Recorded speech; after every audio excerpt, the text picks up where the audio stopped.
We all share in those hopes as we welcome you to this 18th and final round of both the 2011 Moto GP World Championship and the 800cc era. Hi all, I'm Greg Creamer, and this is the Motorcycle Grand Prix of Valencia. While the riders and teams have to get about the business of racing here in Valencia, for all, the focus is remembering Marco Simoncelli. Accolades continue to pour in from around the globe, and here at the track, from official to racer to fan, tearful tributes are everywhere. World Feed analyst Gavin Emmett spent time with some of Marco's fierce rivals but fast friends and offers an emotional look at the passion he engendered. And it begins in a garage where the feeling has been described by team principal Fausto Grassini as surreal. It's an eerie atmosphere here at Valencia for the final Grand Prix of the 2011 Moto GP World Championship. Everywhere you look, tributes are being paid to the late Marco Simoncelli, and this whole weekend is being seen as a kind of homage to the popular Italian who tragically lost his life in that horrific accident in Malaysia just 2 weeks ago. Lap 2 of the Sepang race, and Marco Simoncelli loses control of his San Carlo Honda, and the Moto GP world grinds to a halt. His good friend Valentino Rossi explains the strange crash. Marco was very big, a lot bigger than all the other riders, and he used very much his body to ride the bike and also to battle with the other guys.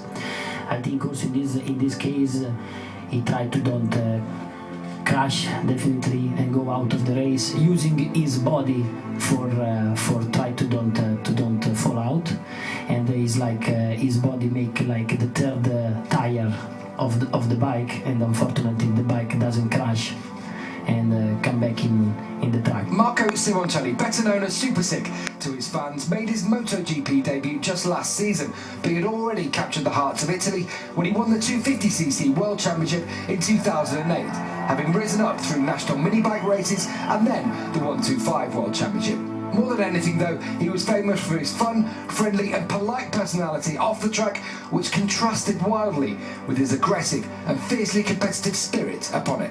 Marco was a star, definitely on the track, off the track. Gonna miss him on the track because he wasn't easy. He had a big future, was an absolute fighter. He was somebody you didn't want to go toe-to-toe with because he definitely made it hard on everybody.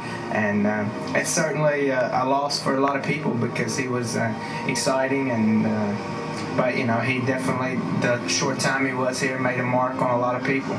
Loris Capirossi leads the tributes to Marco Simoncelli this weekend. He himself bids farewell to the Grand Prix World Championship here in Valencia after 22 seasons and 328 Grand Prix in the World Championship. He runs a number 58 plate in honour of his compatriot, but he's not the only rider, of course, paying homage to their fallen comrade. Helmets, stickers, posters and banners from the fans. Everywhere there are memories of Marco Simoncelli. And the new world champion Casey Stoner gave us some of his memories of the Italian. Just watching him ride and grow up as a rider and a person, I think, a lot in the second half of the season. And, he got his 2 podiums and, his riding was coming better, a lot smoother, and he was really starting to be a big threat at the front there. So I think, just watching the improvements that he made throughout the season, and especially this last half of the season, was something very impressive. And unfortunately, we'll never get to see, what he potentially could have been. It's always tough for all for the riders, for the fans, for the teams, but if that's what he'd want.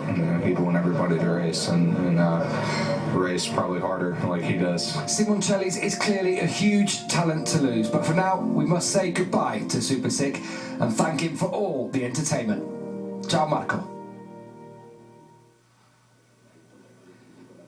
And those farewells continue in so many ways, including signage and banners around the track. Also an organized tribute, Kevin Schwantz, wearing a special set of leathers, climbed on board Marco's bike and took it out as part of a lap with all of the riders on track, all of the divisions. Right in the center of your screen is Valentino Rossi carrying a very special flag, memorializing his friend Marco. And then a fireworks display. Father Paolo had requested a moment of noise as opposed to a moment of silence for his son, and Rossi enjoying that moment as well.